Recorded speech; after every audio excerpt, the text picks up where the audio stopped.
In the quiet, shadowed streets of medieval Europe, rumors of a secretive order circulated like whispers carried by the wind. Men and women spoke in hushed tones about knights who were not only warriors but guardians of an ancient and hidden wisdom, a knowledge older than the kingdoms they served. They wore white mantles emblazoned with red crosses, symbols that became synonymous with both faith and mystery. These were the Knights Templar, an order that emerged from the chaos of the Crusades, yet whose purpose was far more complex than mere military conquest. Beneath their martial prowess lay a deeper calling, the protection of relics, scrolls, and secrets whose origins stretched back to the time of Solomon himself.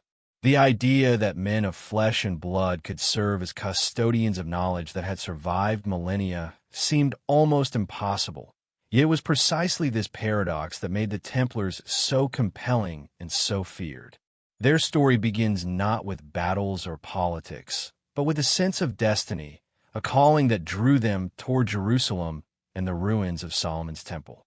It is in these sacred, sun-scorched spaces that the ordinary world fades and the extraordinary emerges, a hidden architecture of knowledge, a labyrinth of tunnels, and relics imbued with purpose.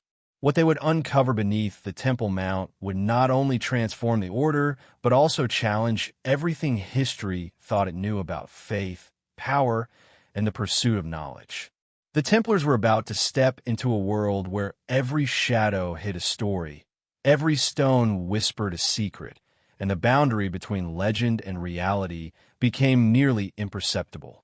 The journey of the Templars to Jerusalem was perilous, spanning deserts, mountains, and war-torn lands. Each knight carried not only sword and armor, but also a sacred duty, a responsibility that extended beyond the battlefield. Jerusalem, a city of immense historical and spiritual significance, was both a prize and a puzzle. The ruins of Solomon's temple loomed above, a place that had been desecrated, rebuilt, and claimed by countless empires. Yet beneath its shattered stones lay secrets that had survived for centuries.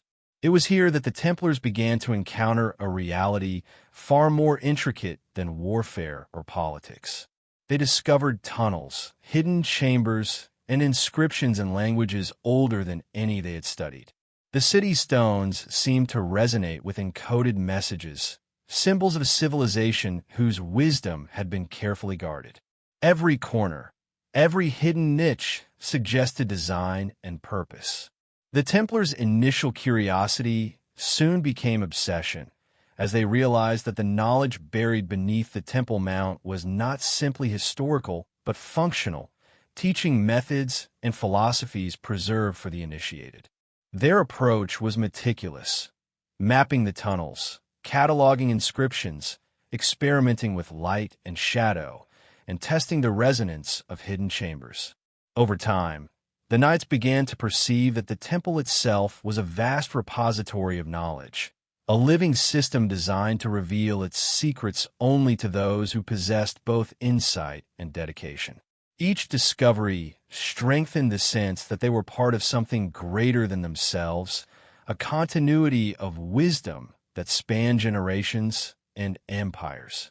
The work beneath Solomon's temple demanded not only strength but intellect. The tunnels twisted and turned like veins beneath the city, concealing chambers that seemed to appear only to those patient and observant enough to find them. Within these hidden rooms, the Templars uncovered artifacts, inscriptions, and relics that carried messages encoded with mathematics, geometry, and symbols whose meaning had been lost to the world above. Each artifact was a piece of a puzzle, each inscription a key to understanding principles that linked the heavens to the earth, the spiritual to the physical. The knights carefully documented everything, sketching symbols, measuring angles, and observing the effects of light and shadow at specific times of day and year. Some inscriptions glowed subtly in torchlight, revealing details invisible at first glance. The discoveries extended beyond the material world. Patterns in the artifacts and architecture suggested knowledge of celestial alignments, sacred geometry, and the subtle interaction of sound and resonance within the chambers. The Templars were not merely excavating. They were deciphering an ancient system of understanding that demanded both logic and intuition. As weeks turned into months, the Knights began to perceive that Solomon's Temple had been deliberately designed as a multidimensional teaching tool, a map of knowledge, a code of wisdom, and a sanctuary for understanding that could guide the prepared observer toward insight far beyond the reach of ordinary history. The air in the tunnels was thick with dust and the weight of time. Yet for those who worked there, it carried the electric tension of discovery, the thrill of touching secrets that had survived millennia. The night air of Jerusalem carries a chill, heavy with the scent of stone and the faint tang of incense long extinguished. Far from the bustling streets and the prayers of pilgrims, deep within the walls of the city, 9 men gather under the cover of shadow. They are not kings, nor merchants, nor scholars of fame. They are the first knights of what will come to be called the Order of the Temple. Yet at this moment, they are simply seekers, custodians of a mission older than themselves, bound by a solemn oath that has been whispered through generations. History records them in the most basic terms, as 9 noblemen from France, willing to take up the cross and serve God in the Holy Land. Yet this description obscures the deeper truth. These 9 were chosen not merely for courage or martial skill, but for lineage, for intellect, and for the rare quality of discernment. According to obscure chronicles, some were already initiates of a hidden tradition, followers of a secret philosophy that traced its roots back to Solomon himself. Their coming together in Jerusalem was no accident, no spontaneous alignment of circumstance. It was the deliberate unfolding of a plan whose origins were centuries old, spanning continents and dynasties. When the Knights first approached King Baldwin II to request a base upon the ruins of Solomon's Temple, their proposal was unusual. They asked not for land or wealth, not for permission to raise armies or collect taxes, but for access to a place long revered and long feared. The king, perplexed but intrigued by their earnestness, granted them a small plot of ruins. What he could not have known was that these ruins were not merely stones and rubble. They were a gateway to knowledge, a repository of secrets encoded into every pillar, arch, and chamber. The 9 knights were not there to fight, at least not initially. They were there to seek and preserve, to uncover a continuity of wisdom lost to most of the world. This silent pact, unrecorded in official annals, bound the knights to an extraordinary covenant. They swore to guard what they found, to conceal it from those unworthy, and to transmit it only to those who could understand its meaning. The oath was as much spiritual as it was practical, demanding secrecy, discipline, and fidelity to a purpose that surpassed personal ambition. By taking it, they accepted a weight few could imagine: the responsibility of being the bridge between the wisdom of an ancient king and the turbulent, unknowing world around them. The legends surrounding the 9 knights are fragmentary, scattered across later chronicles, apocryphal writings, and the whispered testimonies of those who claim to have glimpsed the order's early activities. Some suggest that they were guided by dreams, visions of stars and constellations, and cryptic messages that seemed to emerge spontaneously from the texts and symbols they uncovered beneath the Temple Mount. Others contend that their insight came from tutors and secret mentors, remnants of the Solomonic brotherhood, living in hidden enclaves throughout Europe and the Middle East, who recognized in these men a rare combination of skill, courage, and comprehension. It is said that each of the 9 knights brought a unique talent to the order. One was adept at mathematics and celestial calculation, capable of interpreting the intricate geometries embedded in the stones of Solomon's Temple. Another was a linguist and scribe, able to decipher ancient scripts that had been long forgotten by all but a few scholars. Yet another was skilled in the art of engineering, capable of understanding the mechanics behind hidden chambers and their subtle protections. Together, they formed a composite mind, a council of initiates whose combined knowledge exceeded the sum of their individual abilities. As they began to explore the ruins, they discovered that the temple was not merely a building, but a puzzle. Passages shifted, chambers were concealed, and inscriptions appeared in languages and ciphers that were unfamiliar, yet imbued with a certain logic. The knights quickly realized that the ruins had been designed to protect something of immense value. Not material treasure alone, but wisdom encoded in stone, metal, and possibly even sound. They were challenged not with physical battles, but with a confrontation of intellect and perception, a test of insight that would determine whether they were worthy to inherit the legacy of Solomon. The silence of their work was deliberate. The knights communicated in gestures, coded words, and subtle signs, preserving the secrecy of their discoveries. Every excavation, every measurement, every sketch was conducted in privacy, as if the very air of Jerusalem were listening. Their mission demanded patience, discipline, and a reverence for the past that bordered on the sacred. Each decision carried weight. A misplaced stone could reveal a secret prematurely. A misread symbol could endanger centuries of accumulated knowledge. Some historians argue that the 9 knights acted as much like archaeologists as warriors, though their methodology would have been alien to modern scholarship. They observed, measured, and theorized, attempting to reconstruct the original layout of the temple with careful precision.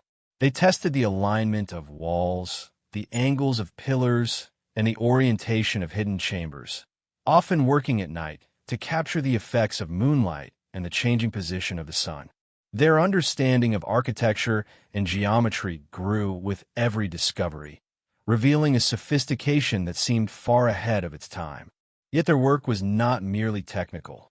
The knights also engaged in rituals, meditations, and contemplative practices designed to attune their minds to the hidden dimensions of the temple. Some of these practices are mentioned obliquely in later Templar writings, described as exercises in focus, perception, and spiritual alignment. Scholars have suggested that these rituals were intended to open the initiates' minds to patterns and connections that were invisible to the untrained eye, allowing them to perceive the logic encoded within the temple's design. The combination of intellectual rigor and spiritual discipline became the hallmark of the order, a tradition that would continue to define the Templars for decades to come. It is believed that the 9 knights also documented their discoveries in secret manuscripts, using ciphers and symbols to encode their findings.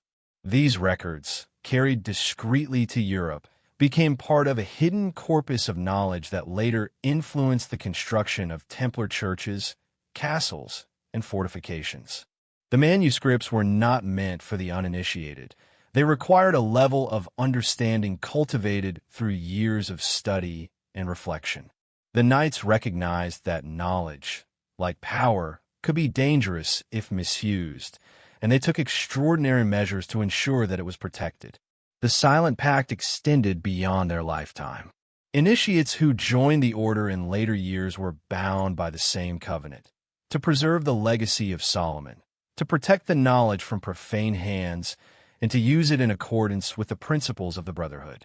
This continuity created a lineage of secrecy, a network of custodians whose influence stretched far beyond Jerusalem and even beyond the Crusades themselves.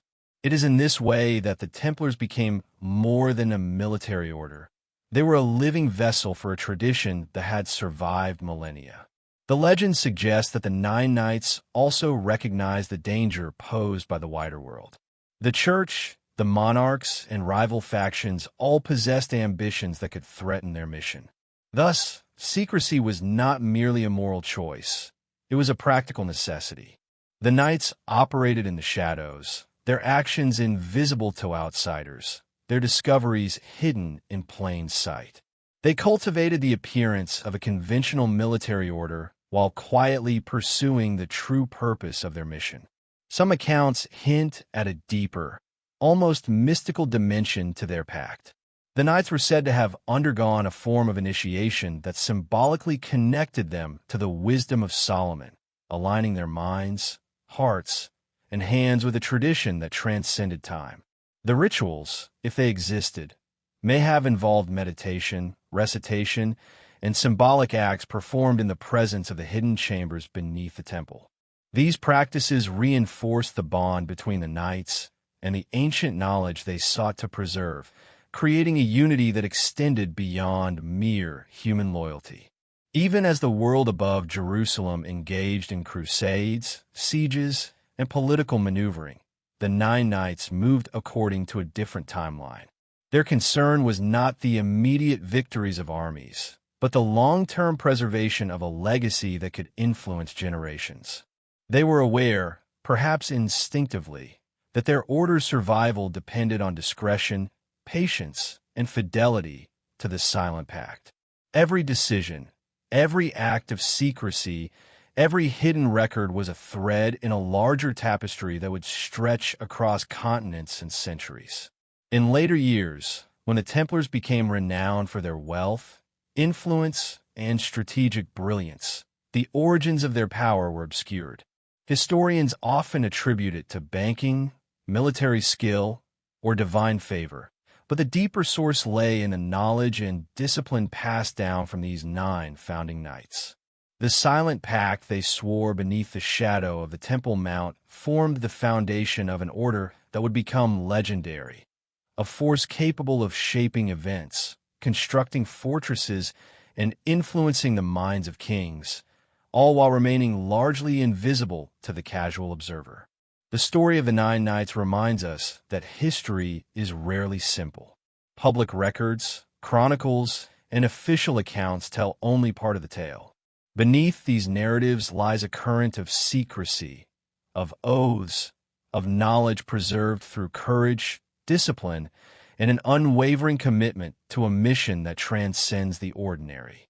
It is this current that the Templars would navigate for centuries, guided by the memory of those first 9 men and the silent pact that bound them to the legacy of Solomon. And so, as the first knights of the temple began their journey, they were not merely soldiers, but custodians of a profound secret. They moved quietly through the ruins, recording, observing, and deciphering. Their silent pact was the compass that would guide them through decades of exploration, expansion, and ultimately persecution. It was a covenant that connected the wisdom of an ancient king to the ambitions of a medieval order, ensuring that the knowledge they discovered would survive, hidden, encoded, and preserved for those who could follow the path with the same reverence, discipline, and understanding. The journey of these 9 knights is the hidden foundation of the Templar legacy. It is the story of courage not only in battle, but in intellect, secrecy, and devotion to an ancient, sacred wisdom. Their pact would shape the Order's actions, its architecture, its symbols, and its destiny. The silent vow beneath the Temple Mount was more than an oath. It was the birth of a lineage, the awakening of a mission, and the beginning of a story that continues to intrigue, mystify, and inspire centuries later. Beneath the sun-scorched streets of Jerusalem, in the quiet darkness where the cries of merchants and pilgrims never reach, the Templars labored in silence. The ruins of Solomon's temple loomed above them as a skeletal reminder of a civilization long past. Yet below its shattered foundations, the heartbeat of the ancient world remained, hidden from the eyes of kings and commoners alike. Here, in the dust and shadows, the first initiates worked tirelessly, driven not by the promise of conquest, but by the pursuit of knowledge that had been carefully protected for centuries, passed down through generations, and buried beneath the weight of stone and secrecy. The early years of the Templars' presence in Jerusalem were defined by exploration. They descended into tunnels and passageways that had been long forgotten, navigating corridors that twisted and turned in ways that seemed intentionally designed to confuse, deter, or conceal. Many of the passages appeared to be natural caves at first glance, but careful observation revealed patterns, measurements, angles, and alignments that suggested a deliberate design.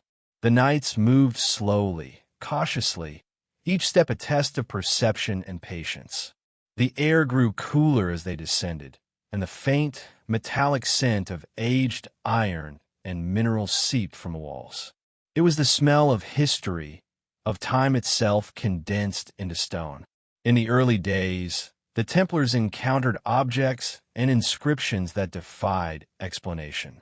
Bronze plates etched with symbols older than Hebrew, geometric designs carved into the limestone walls, and cryptic diagrams that seemed to encode celestial movements all appeared before them. Some inscriptions glowed faintly in the torchlight, as if reflecting secrets the eyes of ordinary men could not perceive. The knights meticulously documented every discovery, understanding that even a single overlooked detail could contain clues of profound significance. Their work demanded both discipline and imagination, a willingness to question what they thought they knew and to perceive what the world had long tried to hide.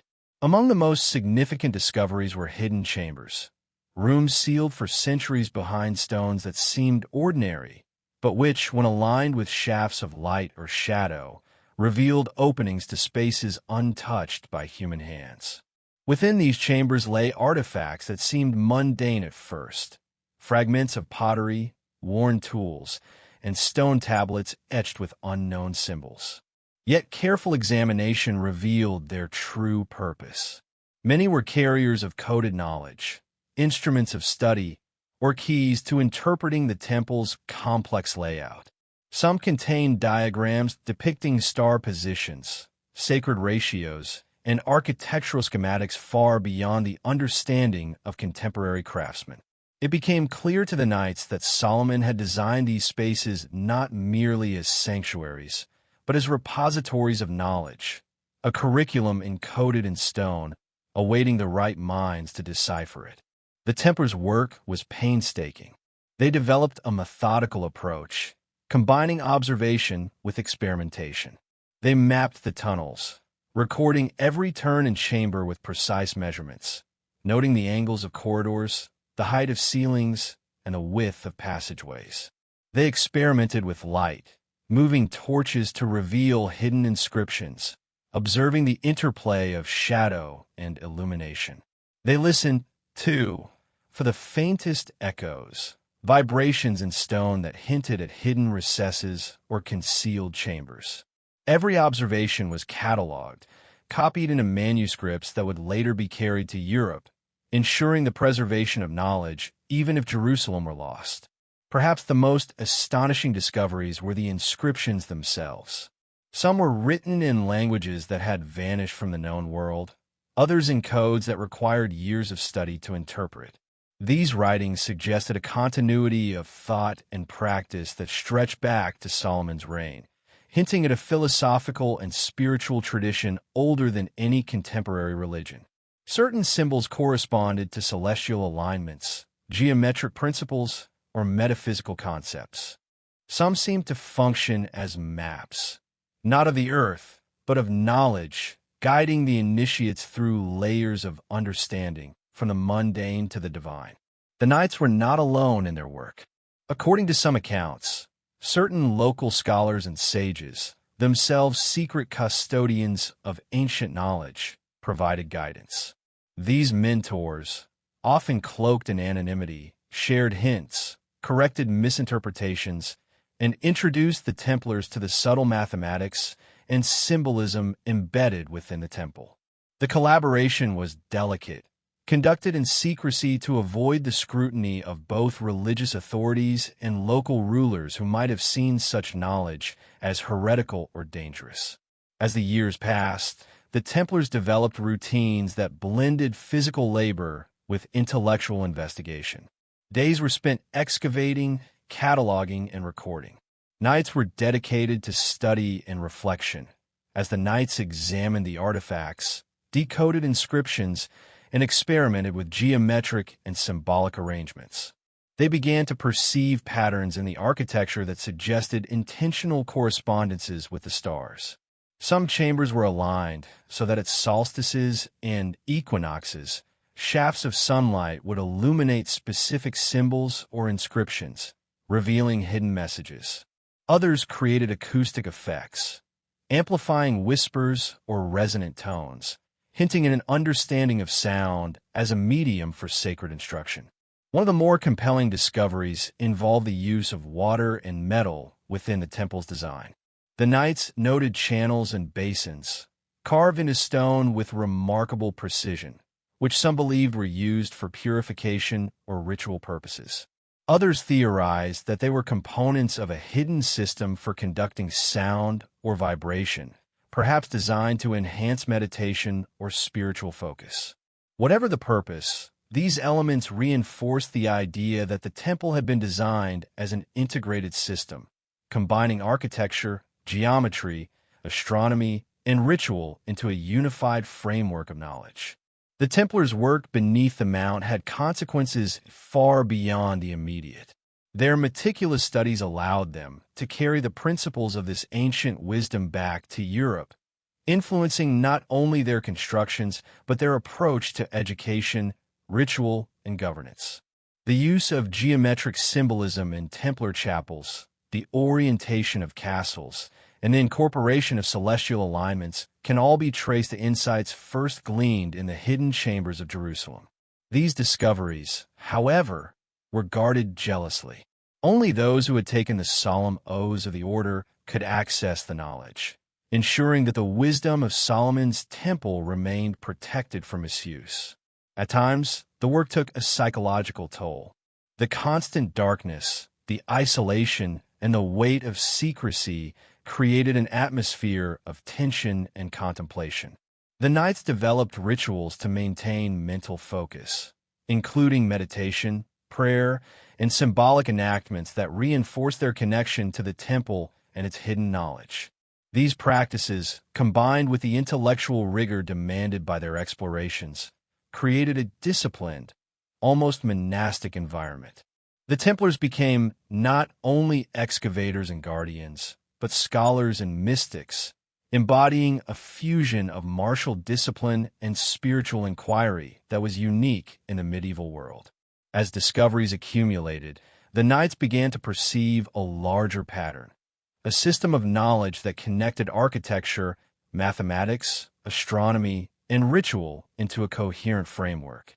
Each hidden chamber, each etched inscription, and each geometric alignment appeared to correspond to a larger vision, one that transcended the immediate world and hinted at universal principles.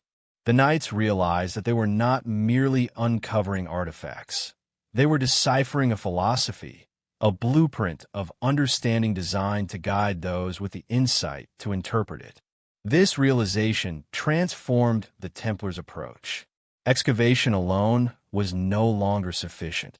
Interpretation became paramount.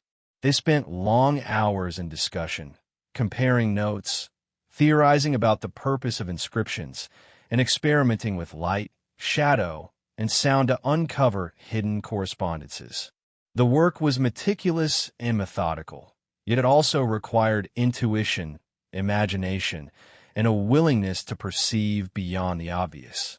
Slowly, they began to uncover the essence of Solomon's design, a system of wisdom that integrated the material and the spiritual, the practical and the mystical. By the end of this first decade beneath the Temple Mount, the Templars had achieved a profound understanding of the hidden spaces. They had mapped the tunnels, documented inscriptions, and deciphered symbols. They had discovered chambers aligned with celestial events, designed to reveal their secrets only to the prepared observer. They had identified artifacts that carried encoded knowledge, understood the significance of sound and vibration, and developed rituals that aligned them with the underlying structure of the temple.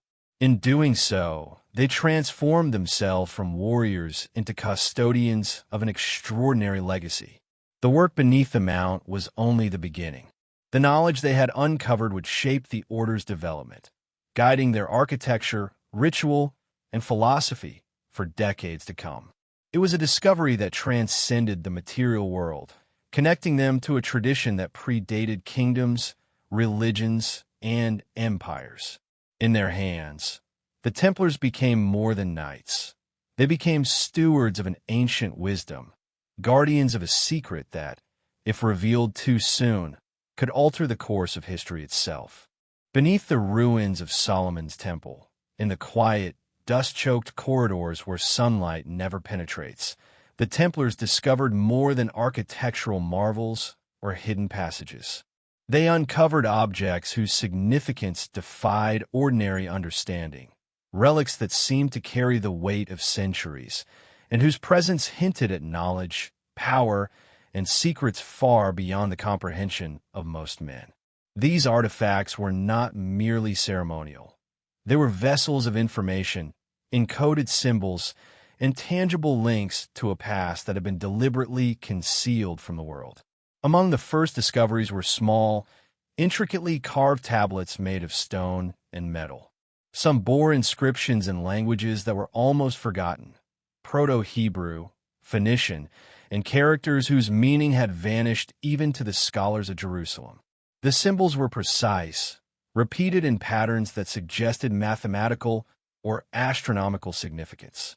When arranged in certain configurations, they appeared to map constellations or encode sacred ratios, as if the ancients had left behind a system for understanding the cosmos. The Templars handled these items with reverence, recognizing that they were touching the remnants of a knowledge deliberately hidden from those deemed unworthy.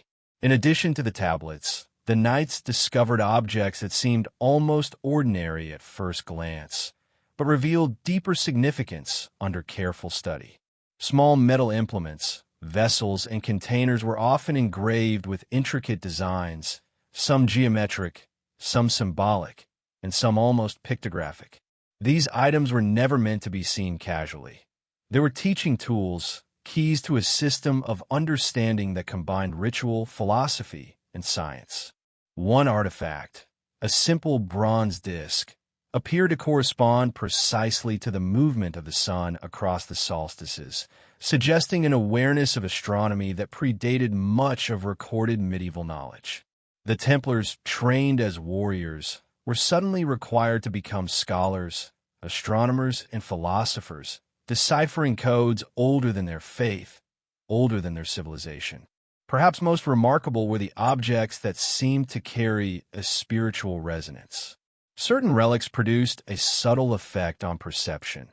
The flicker of torchlight seemed to play across them in unusual ways, or their presence seemed to heighten the awareness of those nearby. Some chroniclers later suggested that these artifacts contained hidden properties, perhaps designed to convey energy, facilitate meditation, or unlock levels of insight. Whether these effects were mystical, psychological, or purely symbolic, the Templars treated them with extraordinary care, understanding instinctively that their significance went far beyond their material form. Among the most famous of these discoveries were fragments that later became central to Templar legend: chalices, censers, and ritual objects thought to have been part of Solomon's original temple rites.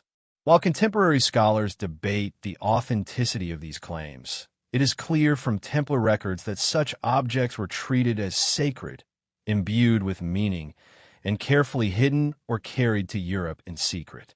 The Knights believed that these items were not merely historical, but functional, intended to convey knowledge and facilitate practices that connected the material and spiritual worlds. The arrangement of these artifacts was also significant. In many cases, the Templars discovered that objects had been placed in precise geometrical patterns within hidden chambers, suggesting intentional encoding. Stones were aligned, vessels positioned at specific angles, and inscriptions pointed toward corresponding markers in the architecture. It was as if the temple itself were a three-dimensional manuscript, a coded system of knowledge awaiting those with the insight to read it. The Knights devoted themselves to careful study, experimenting with the placement of items, observing the effects of light and shadow, and tracing lines and angles that connected chamber to chamber. Each discovery deepened their understanding, revealing layers of meaning that had survived the destruction of empires, the passage of time, and the neglect of centuries. Some artifacts appeared to encode not only knowledge but instructions, methods for understanding or manipulating natural phenomena, methods for meditation, or techniques for spiritual alignment. The chalices, for example, often contained inscriptions in a script designed to be interpreted symbolically rather than literally, guiding the initiate through stages of comprehension. Other vessels and tools bore geometric and alchemical patterns, hinting at a system of hidden science, a fusion of mathematics, philosophy, and ritual practice. The Templars recognized that these objects were more than ceremonial. They were instruments of initiation, designed to instruct, challenge, and elevate those capable of understanding their purpose. The spiritual dimension of these artifacts was often mirrored in their physical design. Many were crafted from metals known for their symbolic or mystical properties: gold, silver, bronze, and alloys whose composition seemed deliberate, not accidental. Some objects incorporated precious stones aligned with astrological or numerological significance, while others bore carvings that reflected sacred geometry. Every detail was intentional, revealing a sophistication in craftsmanship and symbolic thinking that suggested a continuity of knowledge from Solomon's time, preserved with extraordinary care. One particularly striking discovery involved vessels and tablets arranged in alignment with celestial markers. The Knights observed that during solstices and equinoxes, shafts of sunlight or slivers of moonlight would illuminate specific inscriptions, revealing hidden patterns or messages. It was a system that required both timing and comprehension, suggesting that the artifacts were part of an integrated cosmological design. For the Templars, this reinforced the notion that the temple was not simply a building or a repository of sacred objects, but a living system of encoded knowledge, a laboratory for understanding the heavens and their connection to human life. The discovery of these relics also revealed the scope of preservation efforts by the ancient custodians of Solomon's wisdom. It became clear that every item, every chamber, and every symbol had been carefully maintained, protected from looters, invaders, and casual observers. The Templars understood that they were stepping into a chain of custody that had spanned centuries, perhaps millennia. The artifacts were not isolated treasures. They were part of a deliberate, coherent system designed to transmit knowledge selectively, only to those prepared to understand it and carry it forward. Some objects, however, carried warnings as well as instruction. Certain inscriptions suggested the danger inherent in misusing the knowledge, or in revealing it prematurely. The Templars interpreted these warnings seriously, recognizing that the artifacts were not merely historical curiosities, but potent instruments, capable of guiding or misguiding those who handled them. It became clear that secrecy was paramount, not only for the safety of the order, but for the integrity of the wisdom itself. The careful recording of these relics became a central mission for the Knights. Manuscripts, sketches, and coded notes were created, copied, and safeguarded. Many of these records were transported back to Europe, hidden in monasteries, castles, or private libraries under layers of secrecy. The knowledge of the artifacts, their arrangement, and their encoded purposes was transmitted only to trusted initiates, ensuring that the wisdom of Solomon's temple survived even in the face of upheaval, conquest, and the eventual suppression of the order. It is also notable that the Templars' discovery of these artifacts shaped their identity as an order. The combination of martial skill, religious devotion, and custodianship of ancient knowledge created a unique synthesis. The Knights were no longer merely soldiers of Christendom. They were scholars, guardians, and initiates in a lineage of wisdom older than the kingdoms they served. The relics became symbols of authority, but also instruments of education, connecting the order to a past that was both sacred and hidden. The significance of these discoveries echoes even in later centuries. While the artifacts themselves may have been dispersed, hidden, or destroyed over time, the influence of the knowledge they represented endured. Architectural principles, symbolic systems, and ritual practices within the Templar order can all be traced to the hidden relics beneath the Temple Mount. In this way, the artifacts were not merely historical treasures. They were the foundation of a secret philosophy, preserved and transmitted by an order whose power and influence extended far beyond the battlefield. Even today, scholars and enthusiasts search for traces of these relics, their designs, and the knowledge they embody. The mysteries uncovered by the Templars beneath the Temple Mount remain a source of fascination, speculation, and inspiration.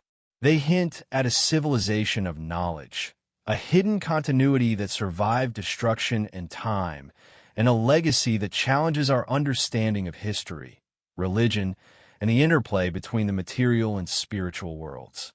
The artifacts beneath the mount remind us that what is lost to the casual may still persist in the shadows, awaiting those with the insight, courage, and devotion to uncover it. They are symbols of continuity, secrecy, and the extraordinary depth of wisdom hidden within the ruins of the past. For the Templars, they were both a responsibility and a revelation, a tangible connection to the ancient Order of Solomon, and a secret that would define their identity, purpose, and legacy for generations to come. In the hushed, labyrinthine chambers beneath Solomon's temple, the Templars stumbled upon objects that would change the very course of their understanding: the scrolls. Unlike ordinary manuscripts, these were not simply records of law, ritual, or history. They were intricately coded, composed with a sophistication that suggested knowledge far older than the medieval era, and a purpose that extended beyond mere human comprehension. The parchment, fragile with age, seemed to hum with significance, as though the very fibers retained the energy and intent of the scribes who had composed them centuries earlier. The Templars approached these scrolls with a mixture of awe and trepidation. Each one was sealed in containers of bronze or wood, carefully wrapped and preserved, often hidden behind false walls or within chambers that required precise alignment of light or shadow to access. Their discovery was not accidental. The scrolls were placed intentionally, concealed with a knowledge of human curiosity and the dangers of misuse. Only those disciplined, devoted, and insightful enough to uncover them could access the wisdom they contained. For the Templars, the moment of opening these scrolls was both a revelation and a burden, a glimpse into a continuity of knowledge stretching back to Solomon himself. The content of the scrolls was staggering in its range.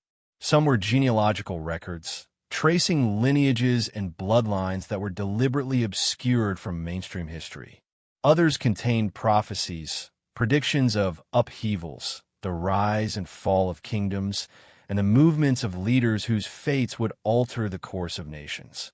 Yet another class of scrolls was cryptic in nature, encoded with symbols, numerology, and patterns designed to convey knowledge in a manner that was only accessible to the trained and initiated. To ordinary eyes, these were merely strange markings. To the Templars, they were a roadmap of understanding, a guide to the principles that governed both the physical and spiritual worlds. The codes within the scrolls were meticulous. Certain symbols corresponded to letters, others to numbers, and still others to astrological or geometric markers. Some inscriptions required alignment with celestial events to reveal their meaning. The Templars quickly realized that the scrolls functioned as multidimensional texts. One level of understanding might convey historical events, another spiritual wisdom, and yet another cosmic principle. To decipher them, the Knights combined knowledge of languages, mathematics, and observation, approaching the scrolls as both scholars and initiates. Each reading became an act of interpretation, demanding precision, contemplation, and reverence. It is believed that some scrolls contain prophecies encoded in metaphor and allegory. Natural phenomena, such as eclipses, floods, and the appearance of celestial bodies, were described in symbolic language that also referenced political and social upheavals. The Templars interpreted these passages cautiously, understanding that prophecy was not merely prediction but a reflection of cosmic order, a framework connecting events on Earth with celestial cycles. The deeper they studied, the more they recognized patterns that suggested a sophisticated understanding of time, history, and human behavior. Some scrolls detailed esoteric rituals and spiritual practices, often couched in allegorical language. They provided guidance for meditation, alignment with sacred geometry, and contemplation of the divine principles encoded in the temple's architecture. One particular scroll described a series of meditative practices designed to attune the mind to hidden truths, using the combination of light, sound, and movement to reveal patterns invisible to the untrained eye. The Templars experimented with these techniques, discovering that certain combinations of chant, posture, and observation could create profound states of awareness, allowing them to perceive relationships between the physical and the metaphysical. The secrecy surrounding the scrolls was absolute. Each scroll discovered was meticulously recorded, copied, and stored in layers of concealment. Some were smuggled to Europe, hidden in monasteries, libraries, and castles under the custody of trusted initiates. Others remained beneath the Temple Mount, accessible only to those who had proven their loyalty, discipline, and comprehension. This network of guardianship ensured that the scrolls could not be exploited by the uninitiated, preserving their power and integrity. A particularly intriguing aspect of the scrolls was their use of duality, encoding truths in ways that were simultaneously literal and symbolic. One symbol could denote a star, a number, a spiritual concept, and a historical event, all at once. Understanding these layers required not just intellect, but intuition, training, and deep familiarity with the Order's principles. The Templars recognized that the scrolls were designed to be unraveled gradually, revealing more profound insights as the initiates' understanding matured. Each generation of knights could build upon the knowledge of the previous, creating a lineage of interpretation that extended across decades and centuries. The scrolls also contain maps, both literal and symbolic. Certain diagrams depicted the layout of Solomon's temple and the surrounding areas in astonishing detail, while others were allegorical, mapping the journey of the soul or the path of knowledge. These maps were encoded with markers indicating hidden chambers, artifacts, and chambers aligned with celestial phenomena. They functioned as guides for those trained in the Order's disciplines, allowing the Templars to navigate both physical and metaphysical terrains with remarkable precision. In addition to maps and codes, some scrolls contained warnings. They cautioned against misuse, hubris, and the premature revelation of knowledge.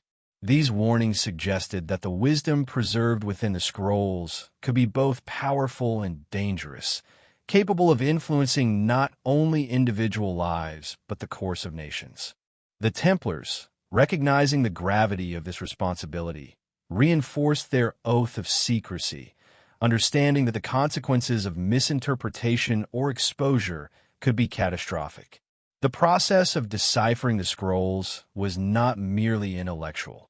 The Templars often combined observation of the natural world, study of sacred geometry, and ritual practice to reveal hidden meanings. Alignment with the stars, recitation of coded chants, and careful observation of light and shadow in the temple's hidden chambers all played a role. The Knights began to see the scrolls not just as records, but as interactive tools, instruments of insight designed to teach, test, and transform those who approach them with discipline and reverence. As the Templars' understanding deepened, the implications became clear. The scrolls represented continuity, a preservation of knowledge stretching from Solomon through centuries of secrecy, preserved by custodians who understood its value and danger. They revealed connections between architecture, mathematics, astronomy, and spiritual practice, demonstrating a sophisticated worldview that integrated the physical intellectual, and divine. For the Templars, the scrolls became both guide and responsibility, a treasure whose significance transcended gold or land, and whose meaning would shape the Order's identity for generations. Legends suggest that the scrolls also contained veiled references to hidden treasures, not of gold or jewels, but of knowledge so powerful that it could alter the understanding of history, faith, and the cosmos. These references were subtle, embedded within allegory, geometry, and astrological markers, demanding the skill and insight of the initiated to interpret correctly. The Templars recognized that the greatest treasure was not material, but intellectual and spiritual, a continuum of wisdom entrusted to those capable of safeguarding it. Even today, the mystery of the Temple scrolls endures. Scholars and esoteric researchers debate their contents, origins, and meaning.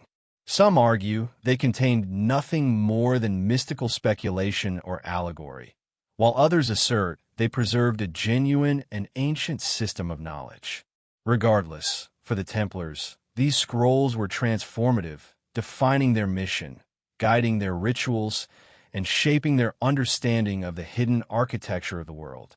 The discovery of the scrolls beneath the Temple Mount was a turning point for the Order. They revealed that the Templars' purpose extended far beyond the battlefield, the pilgrimage, or the defense of holy sites. Their mission was now inseparable from the stewardship of knowledge, a responsibility that required secrecy, discipline, and extraordinary wisdom.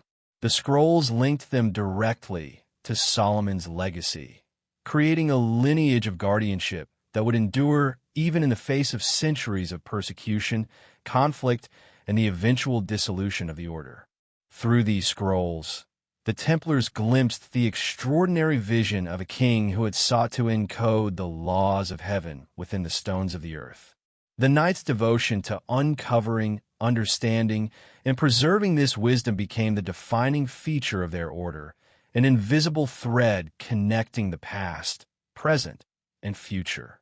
In the silent chambers beneath the Temple Mount, the scrolls whispered their secrets, guiding the Templars along a path of knowledge, power, and profound mystery, a path whose echoes continue to captivate and challenge those who dare to follow in their footsteps.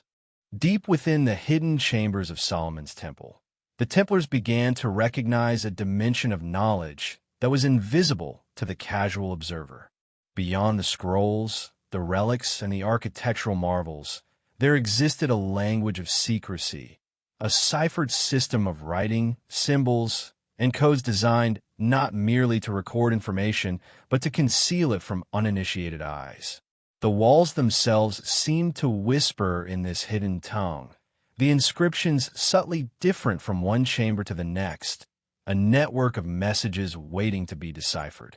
The Templars' initiation into this secret language was gradual.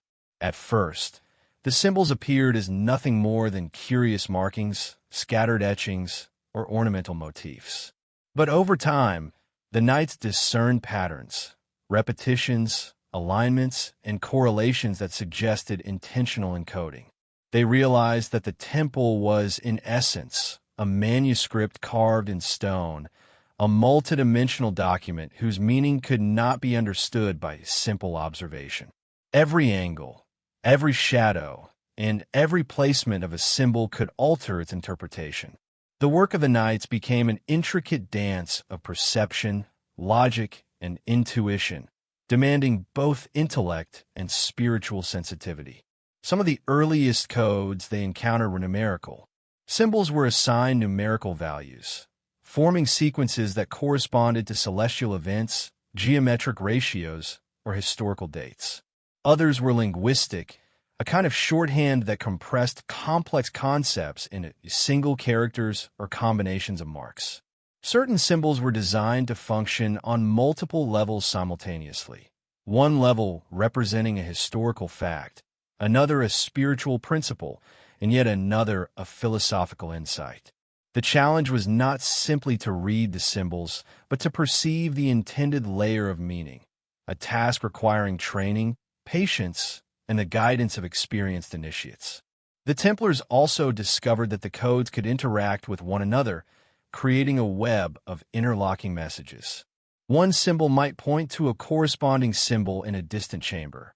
A sequence in a scroll might be mirrored in a carving on a stone tablet, and the alignment of light and shadow could reveal hidden letters or numbers.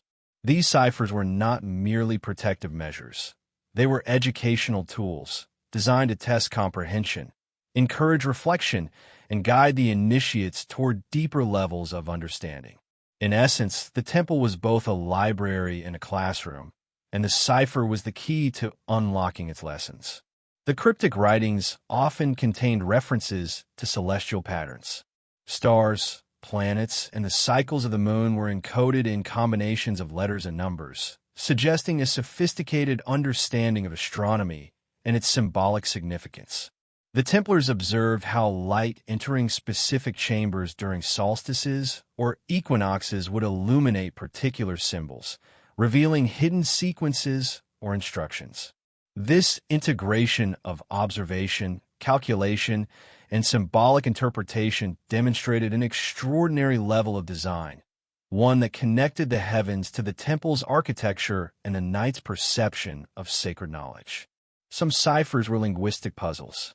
Certain scrolls employed anagrams, acrostics, and substitution ciphers, while others used constructed alphabets that combined elements of Hebrew, Latin, and symbolic geometry. The Templars spent years developing methods to decode these writings, often working in groups to cross-reference interpretations and test their understanding. They discovered that each successful decoding revealed another layer of instruction or insight, creating a cumulative effect, a spiral of knowledge that expanded as the knights progressed. In addition to their intellectual function, the codes had a protective dimension. Many inscriptions contained deliberate misdirections, false sequences, or layered ambiguities designed to conceal sensitive information from outsiders. Anyone attempting to interpret the symbols without proper training would encounter confusion, error, and possibly danger. This system ensured that the knowledge preserved in the temple could not be accessed casually, maintaining its secrecy across generations. For the Templars, deciphering the cipher was an act of both devotion and responsibility, a test of fidelity to the order's mission. The hidden language also extended beyond the physical temple. Some manuscripts carried encoded instructions for rituals, meditation, and alignment with the temple's principles. Certain ciphers guided the knight in arranging relics, performing symbolic gestures, or interpreting patterns of light and sound. The codes were thus not merely written symbols. They were tools for perception, enabling the Templars to engage with the temple's hidden wisdom in an active, experiential manner. Knowledge was not handed to them passively. It was earned through study, practice, and insight. One remarkable feature of the Templar cipher was its adaptability. Symbols could be modified, combined, or rearranged to encode new information while maintaining continuity with older messages. This fluidity allowed the order to preserve secrets even as circumstances changed, including the eventual relocation of texts and artifacts to Europe. The cipher became a living language, evolving to meet the needs of the order while remaining consistent with its original principles. It was a testament to the foresight of the ancient custodians who had designed it and the dedication of the Templars who maintained it. The use of the cipher had profound psychological and spiritual effects. Knights who engaged with the hidden language reported heightened perception, sharper focus, and a deep sense of connection with the temple's underlying design. Working with the codes required a balance of analytical thinking and intuitive insight, creating a form of cognitive discipline that mirrored their martial training. Over time, the cipher became not only a method of communication, but a framework for understanding reality, a bridge between the physical, intellectual, and spiritual realms.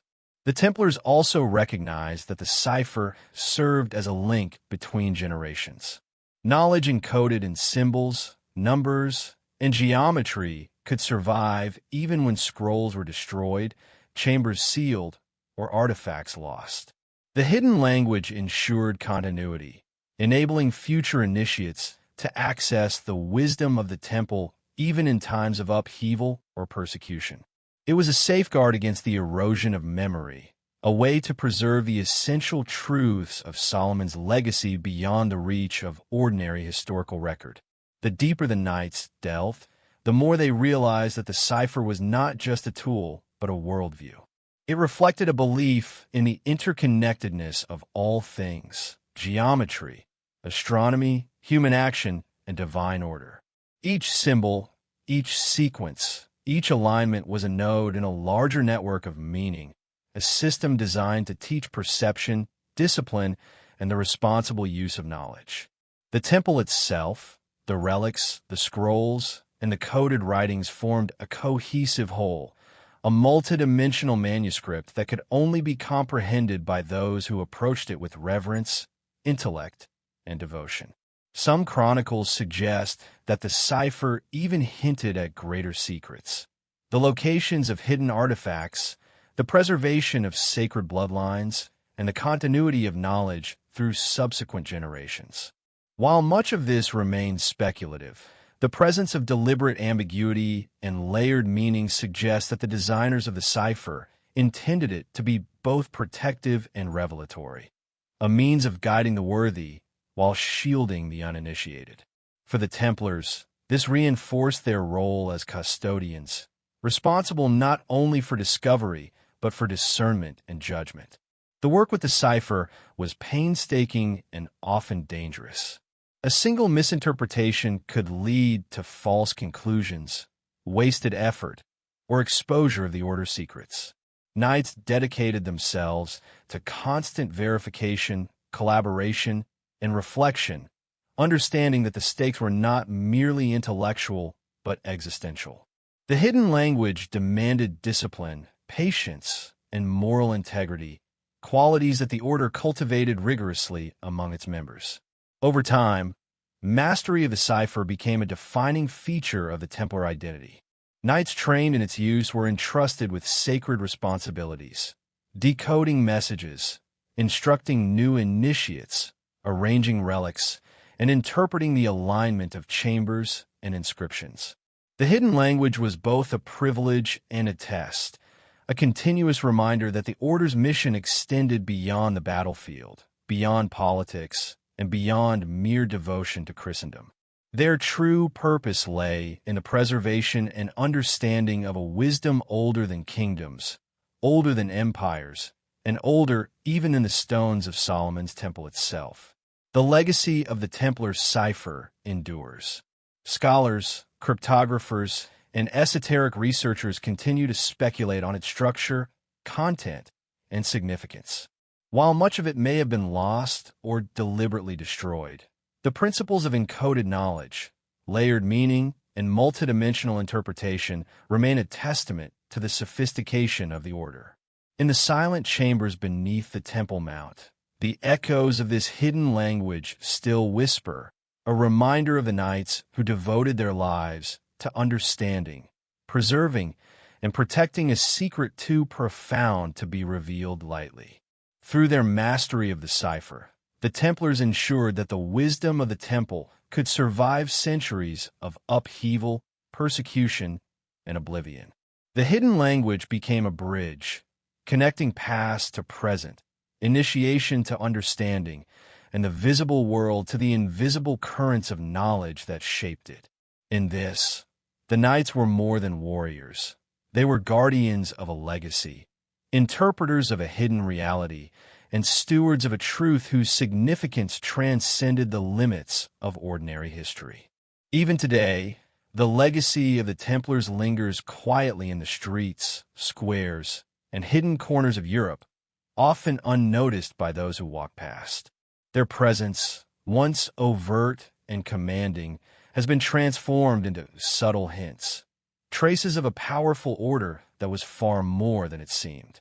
The Lost Order of Solomon, according to some scholars and conspiracy theorists alike, may have left behind a network of hidden symbols and coded messages woven into the very fabric of European architecture. To the casual observer, a stone arch, a carved spiral, or a peculiar pattern in a cathedral floor might appear purely decorative. But under the lens of esoteric interpretation, these features can reveal an entirely different narrative, one of secrecy, initiation, and hidden knowledge passed from generation to generation. Many of Europe's great cathedrals, castles, and town halls were either built by the Templars themselves or heavily influenced by their architectural vision. Within these buildings, symbols such as the eight-pointed cross, intertwined knots, or the mysterious pentagram appear in ways that are impossible to attribute to mere coincidence. Some historians suggest that these marks were not meant to be seen by the uninitiated, but rather acted as a kind of visual code, a silent language through which the Templars and their hidden successors communicated across centuries. In certain cases, these symbols are hidden in plain sight, integrated into gargoyles, mosaics, or stained glass windows, as though the architects were leaving a breadcrumb trail for those who could decipher it. Even entire town layouts are theorized to carry the imprint of Templar influence. Certain medieval cities feature geometric precision and alignment that echo sacred numerology, a practice reportedly known to the Lost Order.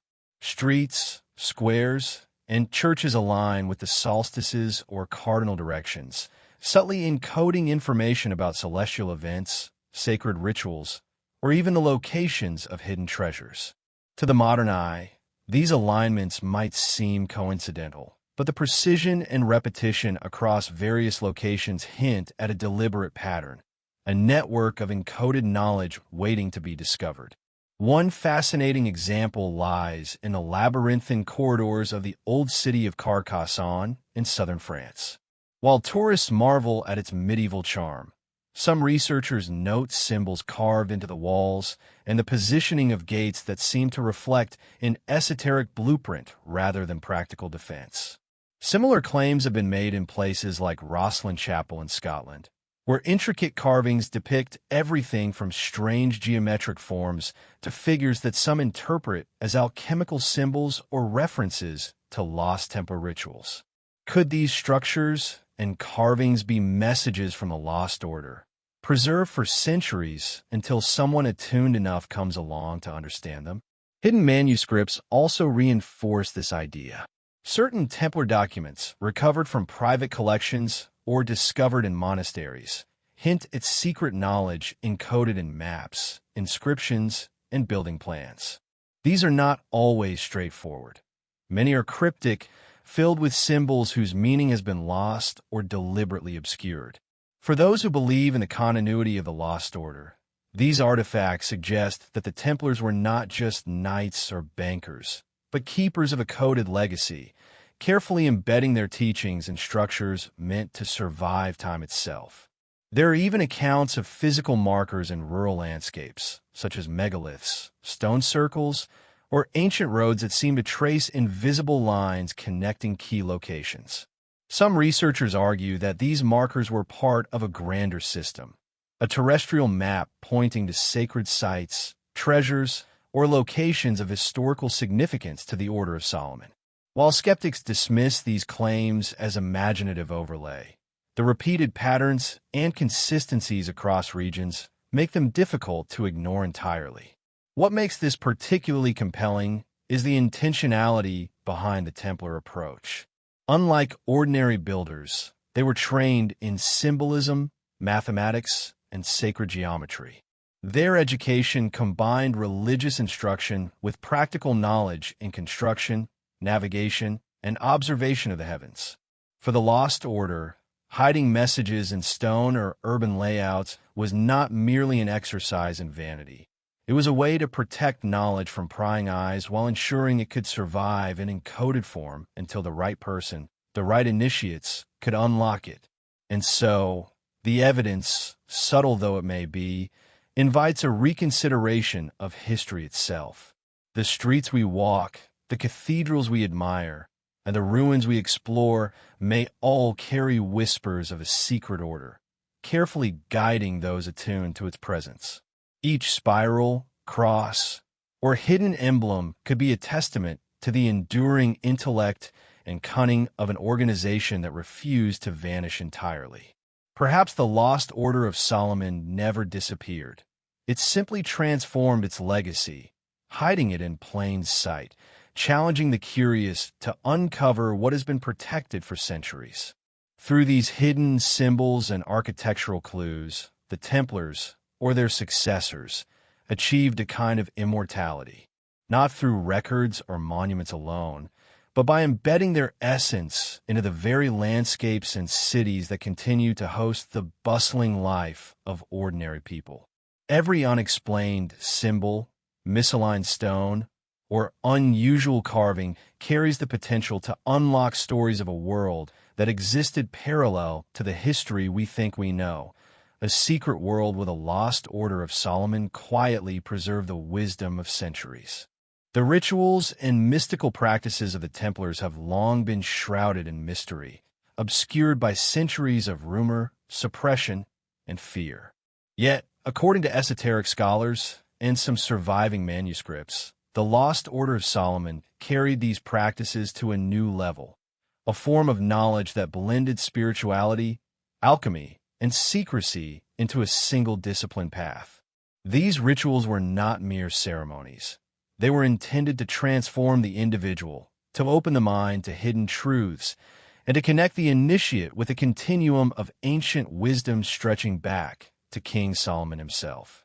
At the heart of these practices was the concept of initiation, a carefully structured series of rites designed to test loyalty, courage, and understanding. Initiates were said to be exposed to symbolic challenges, allegorical teachings, and coded messages, each layer designed to unlock a deeper comprehension of the universe. The process was gradual, with knowledge revealed only as the initiate proved capable of handling it. This system of graduated revelation, reminiscent of the mysteries of the ancient world, suggests that the Lost Order was less concerned with power for power's sake and more with the preservation and transmission of a sacred, guarded knowledge. Central to these teachings was the study of sacred geometry and numerology. The Lost Order reportedly saw the universe as a lattice of interconnected patterns, each number and shape resonating with divine meaning. Temples, cathedrals, and sacred spaces were designed not only for worship, but as living diagrams of cosmic order. The cross, the circle, the spiral, and the pentagram were more than symbols. They were tools for meditation, guides for ritual, and keys to understanding hidden truths. In certain accounts, initiates would trace these shapes during ceremonies, aligning themselves physically with sacred geometry to achieve a heightened state of awareness, a method that fused the spiritual with the physical, the cosmic with the personal. Alchemy also played a role, though not in the popular sense of turning lead into gold. The Lost Order is said to have pursued alchemical transformation in the symbolic and spiritual sense, the transmutation of the soul. Alchemical texts recovered in secret archives speak of the purification of the self, the balancing of opposites, and the harnessing of elemental forces. Rituals involving fire, water, and symbolic consumption of elements were intended to mirror this inner transformation. The alchemical process was not merely theoretical. It was performed with precise timing, under particular celestial alignments, and within spaces imbued with symbolic resonance, suggesting a sophisticated understanding of both ritual and natural cycles. One of the most compelling aspects of the Lost Order's practices was the use of meditative and contemplative techniques. Initiates were encouraged to study sacred texts, meditate on cryptic symbols, and engage in silent contemplation within spaces designed for focus and reflection. Some accounts suggest that this practice was akin to a form of mental alchemy, reshaping perception and consciousness to perceive truths beyond ordinary understanding. In certain manuscripts, the act of meditation was linked to the study of astronomical and natural cycles, implying that the initiates were trained to read the heavens, understand seasons, and discern patterns that connected human life with cosmic order. The secrecy surrounding these rituals was absolute. Knowledge was passed orally and through carefully coded texts, ensuring that only those who were fully committed could understand the deeper meanings. Betrayal or disclosure was considered a threat not only to the order, but to the very continuity of the wisdom itself. This explains why, after the Templar persecution, so little concrete evidence remains of the full extent of these mystical practices. What survived, scattered across Europe in hidden codices and private collections, hints at a sophisticated and disciplined system of spiritual cultivation that rivaled or surpassed contemporary religious instruction. Ceremonial tools and spaces were also highly symbolic. Swords, chalices, candles, and altar arrangements were not simply decorative. Each item carried a dual purpose, functioning as both a focal point for ritual and a symbol of a hidden principle. In some surviving descriptions, a simple gesture, such as the crossing of hands or the positioning of a foot, could signal a complex understanding of an esoteric concept. These rituals, when performed correctly, were said to create a sense of connection between the initiate and a lineage of knowledge that spanned centuries. A direct, almost tactile link to the wisdom of Solomon, carried forward by those who had walked the path before. Even the oral traditions of the Lost Order emphasized storytelling as a vehicle for teaching. Parables, allegories, and coded narratives were used to impart lessons that could not be written plainly. The stories themselves were layered with symbolism, designed to be interpreted differently depending on the level of the listener's understanding. This method of teaching ensured that the knowledge remained alive, flexible, and adaptable, but also protected from those who might misuse it. Ultimately, the mystical practices of the Lost Order of Solomon were about transformation, the refinement of mind, body, and spirit. They were not merely rituals for ceremony's sake, but pathways to perception, insight, and hidden wisdom. In an era when knowledge was tightly controlled by political and religious authorities, these practices offered a way to preserve and transmit ancient truths in a world that sought to suppress them. For those who understand the significance of these rituals, the hidden practices of the Lost Order represent a bridge between the visible and the unseen, a testament to a civilization of thought that has quietly persisted beneath the surface of recorded history. Through these meditative practices, symbolic rituals, and spiritual exercises, the Lost Order of Solomon ensured that its knowledge endured, not in grand public displays, but in the quiet cultivation of those deemed worthy.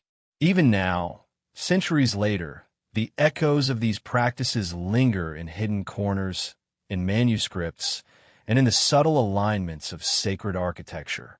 They remind us that some secrets were never meant to vanish. They were meant to be carried forward, silently guiding those who seek the path of wisdom, patience, and enlightenment. The influence of the Lost Order of Solomon may not have ended with the dissolution of the Templars. Some historians, researchers, and esoteric scholars suggest that their secret knowledge quietly flowed into the formation of later societies, shaping Europe's intellectual, spiritual, and political undercurrents in ways that remain largely invisible to mainstream history. Freemasonry, Rosicrucianism, and other mystical brotherhoods are often cited as inheritors of this hidden wisdom, carrying forward traditions, rituals, and symbols that trace back to the enigmatic order. These connections are not always direct or documented in conventional records, but patterns emerge when one examines ritualistic practices, ceremonial tools, and symbolic codes shared across centuries. The Freemasons, for instance, have long claimed a lineage rooted in the operative guilds of medieval stonemasons. Yet many esoteric researchers argue that the philosophical and symbolic frameworks within Freemasonry bear striking resemblance to the teachings attributed to the Lost Order. The emphasis on initiation, moral and spiritual refinement, and sacred geometry suggests more than mere coincidence. Some scholars point to parallels in symbolic architecture. The positioning of lodges, the use of ritual tools like the compass and square, and allegorical stories embedded in ceremonies appear to echo Templar practices, which themselves were likely inherited from older Solomonic traditions. It is as though a hidden river of knowledge, once fiercely guarded, quietly flowed beneath the surface, resurfacing centuries later in a new form.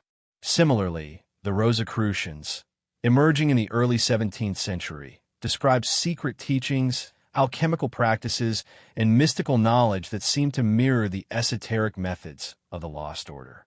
Their writings emphasized the transmutation of the self, the pursuit of enlightenment through meditation and study, and the use of symbolism as a key to hidden truths. The coded texts, allegorical imagery, and philosophical treatises of the Rosicrucians resemble the same multi-layered communication methods employed by the Templars to conceal knowledge from outsiders.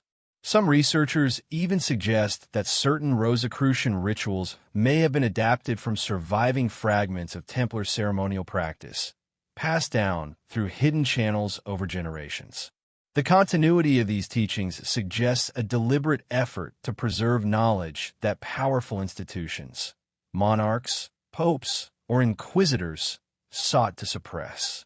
After the Templar Purge, much of their esoteric wisdom would have had to survive in secrecy, transmitted only to those who could be trusted. Secret societies offered a protective network, allowing the intellectual and spiritual legacy of the order to endure, even in the face of persecution. The subtle persistence of symbols, coded teachings, and ritualistic practices points to a lineage that was not easily destroyed, a hidden current running beneath the more visible history of Europe. Some historians argue that the influence of the Lost Order extends beyond esoteric societies into broader cultural and scientific developments. Renaissance thinkers, architects, and philosophers may have unknowingly absorbed fragments of Templar knowledge preserved in manuscripts or communicated through discrete networks of initiates. The fascination with sacred geometry, symbolism, and the integration of mathematics into art and architecture, hallmarks of the Renaissance, could reflect the subtle imprint of an order dedicated to harmonizing the spiritual and material realms. While speculative, these connections suggest that the Lost Order's legacy may have subtly shaped human understanding across multiple domains, its fingerprints hidden in plain sight. Even beyond Europe, there are theories that the Lost Order influenced exploration, navigation, and the establishment of colonies in the New World. Allegedly, secret knowledge about celestial navigation, geography, and ancient wisdom may have guided certain explorers and missionaries, ensuring that the Order's teachings spread quietly across continents. Some researchers point to mysterious symbols carved into colonial architecture or maps that appear to encode information only initiates could understand. If true, these traces imply that the Lost Order's influence was not only spiritual but practical, guiding the course of human history while remaining invisible to the public eye. The idea of a continuous secret lineage also suggests that the Lost Order may have deliberately influenced modern politics, finance, and intellectual thought through indirect channels. While the evidence is largely circumstantial, patterns emerge when examining the connections between influential figures, secretive networks, and symbolic traditions. Certain banking families, political alliances, and intellectual movements may have been subtly guided or inspired by the preservation of Templar knowledge, though always in ways that ensured the secrets remained hidden. The genius of the Lost Order, it seems, was not in domination but in survival, maintaining influence without exposure, shaping events quietly, and ensuring that its wisdom could persist beyond the reach of hostile powers. Perhaps the most compelling aspect of this theory is the way knowledge was transmitted. Ritual, symbol, architecture, and allegory became the vessels of continuity, allowing the Order's teachings to endure even when the direct human lineage was broken. Initiates would learn through experience, observation, and coded texts, ensuring that each generation could access knowledge at the level they were prepared to comprehend. This created a layered transmission system, where only the fully initiated could grasp the deepest truths, while outsiders could glimpse fragments that seemed mysterious or coincidental. Such a structure mirrors the secrecy and discipline reportedly maintained by the Templars themselves. Even today, the echoes of these networks can be discerned by those willing to look. Freemason lodges, hidden symbols and architecture, the recurring themes of initiation and transformation in modern mystical movements, all suggest a quiet survival of the Lost Order's ideals. The challenge for historians and seekers is a separating legend from reality, speculation from evidence, and coincidence from deliberate design. Yet the tantalizing possibility remains that a thread of ancient wisdom, originating with King Solomon and preserved through the lost order of the Templars, may have flowed uninterrupted into the secret societies and cultural movements of later centuries, quietly shaping human understanding while remaining hidden from public view. In this way, the Lost Order of Solomon becomes more than a relic of medieval history. It is a bridge connecting past and present, a lineage of knowledge that transcends time and survives through symbols, ritual, and hidden networks. Each Freemason lodge, Rosicrucian text, or esoteric practice may carry a whisper of the same wisdom that guided the Templars, suggesting that the story of the Lost Order is far from over. Its influence persists, subtle but profound, inviting those who seek to trace its path to explore the hidden intersections of history, mystery, and the human quest for knowledge. Among the most tantalizing remnants of the Lost Order of Solomon are the artifacts and codices that have survived centuries of suppression and secrecy.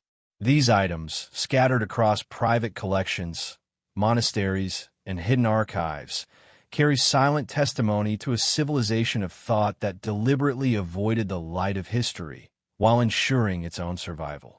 From ceremonial objects to cryptic manuscripts, each piece offers a glimpse into the practices, beliefs, and knowledge preserved by an order that operated in shadows.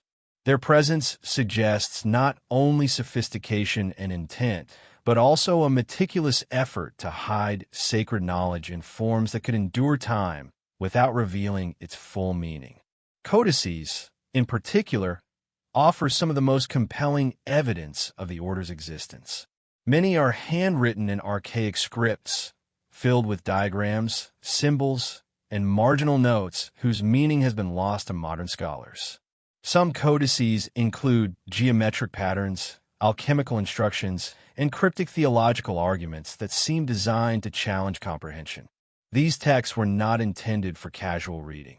They functioned as teaching tools for initiates, providing layered knowledge that could be gradually unlocked through careful study and guided mentorship. Some researchers have suggested that these codices contain hidden maps, celestial alignments, or references to sacred sites that have long since vanished, hinting at a broader network of knowledge and practice that extended far beyond the Templars' publicly known operations. Ceremonial swords, chalices, and other ritual objects are equally significant. Many of these items are marked with enigmatic symbols, 8-pointed crosses, intertwined knots, and inscriptions in languages or codes no longer widely understood. Scholars speculate that these tools were more than mere symbols. They were functional instruments in the order's esoteric practices. The swords, for instance, may have been used in initiatory rites to symbolize moral courage or spiritual transformation, while chalices could represent the vessel of wisdom, the containment of sacred or secret knowledge. The careful craftsmanship of these artifacts indicates a society that valued precision and symbolism, where every curve, line, and inscription had layered meaning. Some artifacts even suggest knowledge that seems almost anachronistic for their time. Certain manuscripts reference astronomical phenomena, patterns in nature, or principles of mathematics that modern historians recognize as advanced for the era. This has led to speculation that the Lost Order of Solomon may have preserved, or even developed, a body of scientific knowledge intertwined with spiritual practice, a knowledge deliberately coded to protect it from those who might misuse it. The juxtaposition of spiritual mysticism and practical science within these items hints at a worldview where wisdom, ritual, and observation of the natural world were inseparable. Maps are another category of interest. While many are incomplete or fragmented, they sometimes reveal hidden routes, sacred landscapes, or the locations of sites now lost to history. Some maps appear to encode information through symbols or geometric patterns rather than straightforward cartography, suggesting that they were intended for those initiated into the Order's knowledge. The idea that the Lost Order had a system of encoded maps aligns with other evidence of their secretive practices. It implies not only a preservation of knowledge, but a careful transmission method, allowing future generations of initiates to follow a hidden path of discovery. Equally intriguing are relics and objects that seem imbued with symbolic or mystical significance. Seals, medallions, and rings often carry cryptic emblems, some recognized as variations of the Star of Solomon, others as abstract geometric forms whose meaning has been deliberately obscured. These were likely markers of rank, tools for ritual, or symbols of allegiance, serving both practical and spiritual functions. Their survival in private hands or hidden collections underscores the lengths to which the Order went to protect its heritage from outsiders while maintaining continuity of its inner teachings. Yet perhaps the most compelling aspect of these artifacts and codices is the deliberate ambiguity they embody. Nothing is presented plainly. Every object invites interpretation, requiring the observer to engage deeply and thoughtfully. This ambiguity served a dual purpose. It protected the Order from exposure while cultivating discernment and insight among those deemed worthy to receive the knowledge. In this way, the objects themselves became teachers, guiding initiates not just through direct instruction, but through contemplation, observation, and discovery. Some modern scholars and adventurers have sought to trace the provenance of these items, uncovering tantalizing threads that link them across time and geography. A codex discovered in a private Italian archive may reference a ceremonial chalice found in France. A medallion housed in a Scottish collection could correspond to a carved symbol in a cathedral in Portugal. These scattered pieces hint at a network of objects, symbols, and manuscripts that, when considered together, suggest the Lost Order's influence was extensive, strategic, and carefully concealed. The very survival of these items, despite centuries of persecution, theft, and political upheaval, speaks to the Order's meticulous planning and dedication. While many were lost or destroyed, those that remain serve as silent witnesses to an intelligence and discipline that transcended the limitations of ordinary history. They are not merely historical curiosities. They are keys to understanding a worldview that sought to merge the spiritual, the intellectual, and the practical, preserving a continuity of thought that mainstream narratives have largely ignored. In examining these artifacts and codices, one begins to sense the deliberate intent of the Lost Order. Each object, each page, each symbol is part of a carefully orchestrated system, a network of knowledge encoded in physical form. Together, they represent the tangible legacy of a society that understood the power of secrecy, the importance of symbolism, and the endurance of wisdom across centuries. They are, in essence, the footprints of a civilization of thought that sought immortality not in fame or conquest, but in the careful preservation of knowledge, waiting for those with the insight and courage to follow the trail. Through these remnants, objects, codices, and relics, the Lost Order of Solomon continues to whisper across time. They challenge modern observers to question what is visible, to probe beneath the surface of history, and to consider that much of what we know may be only a fragment of a far deeper, more intricate reality. The artifacts themselves, silent yet potent, remind us that some knowledge is never truly lost. It merely waits, hidden, for the right eyes to see, the right mind to understand, and the right spirit to carry it forward. Even centuries after the Templar Purge, the allure of the Lost Order of Solomon continues to captivate explorers, scholars, and treasure hunters alike. The idea that a secretive lineage survived beyond history's official record has inspired countless quests, expeditions, and investigations, some driven by academic curiosity, others by the promise of wealth, power, or hidden knowledge. Across Europe, the Middle East, and even the Americas, traces of the order have been sought in monasteries, forgotten archives, labyrinthine catacombs, and the sprawling countryside, creating a modern legend that mirrors the secrecy and mystique of the original order itself. One of the most compelling aspects of this modern hunt is the pursuit of hidden manuscripts and codices.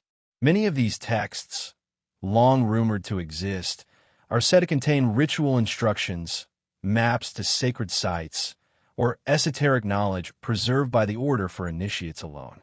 Scholars working in private archives, often with limited access, have uncovered tantalizing fragments. Handwritten pages filled with cryptic symbols, geometric diagrams, and references to ancient wisdom. In some cases, the significance of these findings remains disputed, with some dismissing them as forgeries, while others argue that they are authentic remnants of the Lost Order's intellectual and spiritual heritage. The thrill of discovery lies not only in the potential content of these manuscripts, but also in the certainty that, if authentic, they may provide a direct link to a world intentionally hidden from history. Beyond manuscripts, physical expeditions have become almost legendary. Secret tunnels beneath castles, hidden chambers in cathedrals, and remote ruins have been scoured in search of evidence. In France, explorers have descended into ancient fortresses once occupied by the Templars, documenting symbols carved into stone and searching for concealed rooms that might have served as repositories for the Order's treasures. In Scotland, investigators pore over the intricate carvings at Rosslyn Chapel, examining patterns that could be keys to ritualistic or geographic knowledge. Each expedition carries a sense of suspense, as if uncovering even a single object or symbol could unravel centuries of secrecy. The modern hunt also embraces the digital age. Private collectors and researchers now collaborate globally, sharing photographs of artifacts, coded manuscripts, and architectural features. Satellite imagery, ground-penetrating radar, and 3D scanning technology are used to detect hidden chambers, alignments, or underground networks that may have once served as Templar safe houses or ceremonial spaces. These tools allow the modern seeker to uncover traces of the Lost Order that were previously inaccessible, giving the pursuit a new dimension and bridging centuries-old mystery with contemporary innovation. Treasure hunters, of course, add a layer of danger and intrigue. Stories abound of secret societies that continue to guard the locations of Templar treasures, of collectors willing to pay extraordinary sums for a single artifact, and of conflicts that erupt when discoveries are made. In some cases, expeditions are rumored to have been monitored or disrupted by powerful interests, suggesting that the echoes of the Lost Order's secrecy may still hold sway in the modern world. The very pursuit of the Order's legacy is fraught with risk, as if the knowledge itself is a living force, resisting exposure while calling out to those daring enough to follow its trail. Certain discoveries have fueled speculation that the Lost Order's influence may extend further than previously imagined. Maps found in private collections occasionally hint at locations that have not yet been explored, while coded texts reference sacred geometries, celestial alignments, or ancient pathways that may no longer exist. These clues, though fragmentary, provide a tantalizing sense of continuity, suggesting that the Order's network, both physical and intellectual, may have been far more extensive than mainstream history acknowledges. Each fragment discovered feels like a thread in a vast, hidden tapestry, encouraging explorers to piece together the larger design that the Lost Order may have woven across continents and centuries. Yet the modern hunt is not solely about treasure or fame. For many researchers, the pursuit is about understanding the philosophical and spiritual legacy of the Order. Studying codices, tracing symbols, and exploring ancient sites offers insight into a worldview that merged esoteric knowledge, moral discipline, and practical skill. It is a pursuit of understanding rather than acquisition, an attempt to connect with a civilization of thought that, despite being deliberately hidden, continues to resonate in subtle ways. The seekers become participants in a centuries-long quest, experiencing a sense of continuity with those who first carried the secrets of Solomon's wisdom. The thrill of this modern pursuit is heightened by the very scarcity of evidence. Every artifact, symbol, or manuscript that surfaces is a rare glimpse into a hidden world, and the gaps between discoveries create suspense, speculation, and legend. Each new finding raises more questions than it answers, echoing the centuries-old mystery that surrounds the Lost Order. Even when a discovery is made, its interpretation is often contested, preserving a sense of enigma that keeps the search alive. Ultimately, the modern hunt for the Lost Order of Solomon illustrates the enduring power of secrecy, knowledge, and human curiosity. It is a quest that bridges the past and the present, connecting contemporary seekers with a shadowy lineage that spans centuries. Through manuscripts, artifacts, and exploration, the legacy of the Order continues to unfold, inviting a new generation to participate in the unraveling of a story that refuses to be fully told. In the end, whether one seeks knowledge, enlightenment, or treasure, the pursuit itself becomes a continuation of the Order's centuries-long practice of careful, deliberate concealment, a living testament to a civilization of thought that has never fully vanished, only hidden. Throughout history, whispers of prophecy and ancient warning have followed the Templars and, more specifically, the enigmatic Lost Order of Solomon. These prophecies often appear cryptic, hidden in texts that blend religious scripture, allegorical storytelling, and coded messages. Some suggest that the Order itself recorded these warnings, leaving behind messages designed to guide future generations or protect sacred knowledge from those who might misuse it. They are not prophecies in the traditional sense of predicting the future, but rather cautions and encoded instructions, subtle signals embedded in a world increasingly hostile to esoteric wisdom. One of the earliest sources often cited is the series of apocryphal writings from the late medieval period, some attributed to figures associated with the Templars. These texts speak of cycles of history, hidden truths that would resurface when humanity was ready, and the rise and fall of empires intertwined with secret knowledge. Within these writings, coded references to celestial events, locations, and mystical practices suggest a deliberate effort to preserve wisdom across generations. For the uninitiated, the language is opaque, filled with allegories and symbols. For those trained in esoteric methods, each phrase may reveal layers of meaning, pointing to truths hidden from conventional historical records. The symbolism often references Solomon himself, portraying him as the ultimate keeper of divine knowledge. Allegedly, the Lost Order considered themselves the custodians of this wisdom, responsible not only for its preservation, but also for ensuring it was never revealed to those unprepared for its implications. Prophecies linked to the Order are said to warn of the dangers of revealing sacred knowledge prematurely.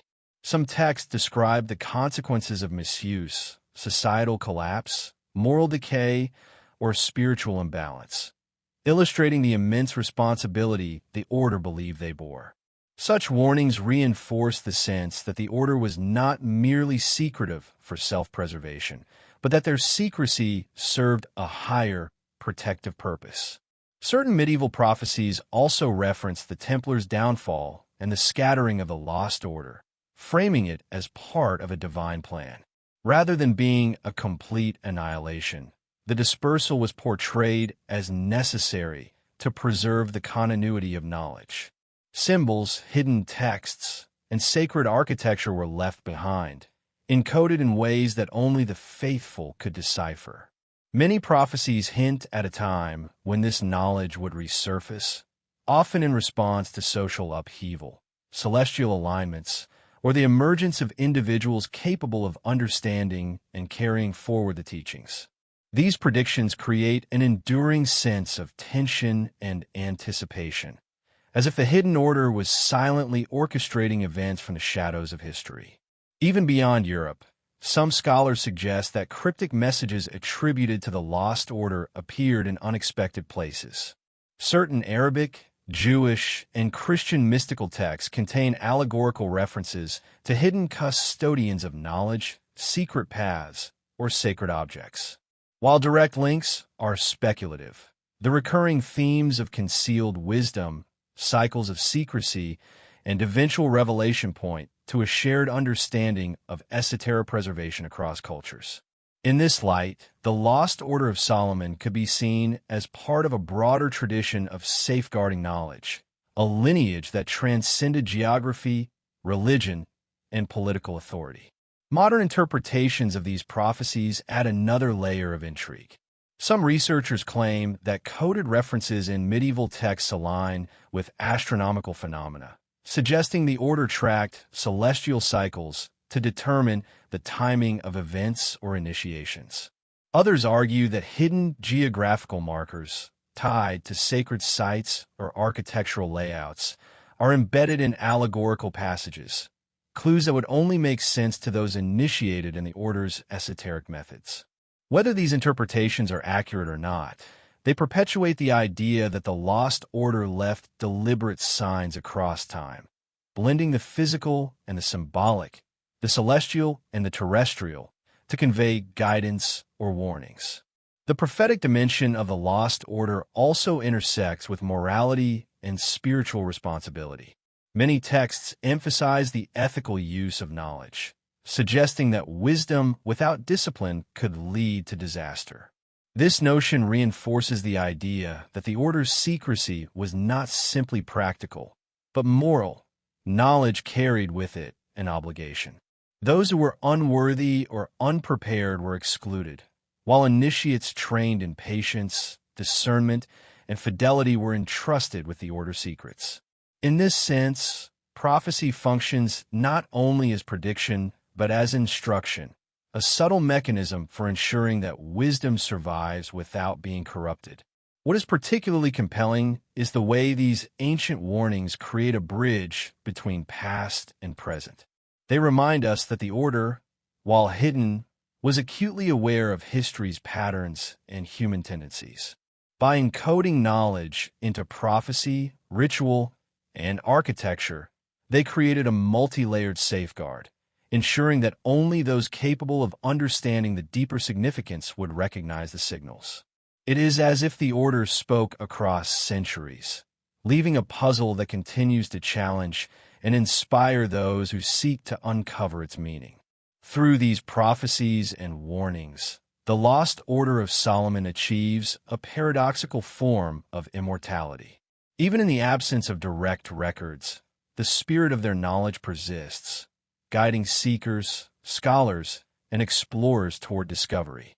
The texts, symbols, and allegories remain both elusive and compelling, preserving the tension between revelation and concealment, between mystery and understanding.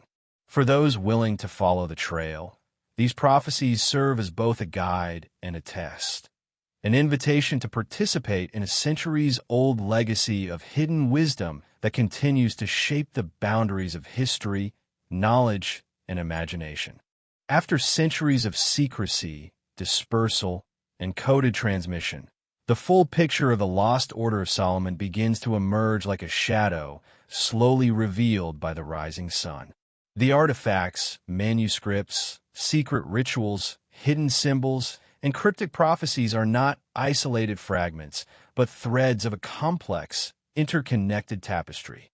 When examined together, they suggest a civilization of thought and practice far more sophisticated than conventional history allows, a lineage that bridged the spiritual, the intellectual, and the political across centuries. The climactic revelation is not a single discovery, but the recognition that the order was not merely a medieval curiosity. It was a living, breathing conduit of ancient knowledge, its influence quietly shaping the course of human history while remaining hidden from the public eye. The first striking realization is the continuity of knowledge. From Solomon's ancient wisdom to the rise of the Templars, and from the Lost Order's secret of survival to its subtle imprint on Freemasonry, Rosicrucianism, and other mystical movements, a pattern emerges. The order preserved a philosophy that intertwined morality, spiritual discipline, and esoteric knowledge, ensuring that wisdom was never fully extinguished, even under persecution. Initiates were trained not only in practical skills, architecture, navigation, diplomacy, but in symbolic literacy, the ability to interpret and encode meaning in symbols, numbers, and geometry.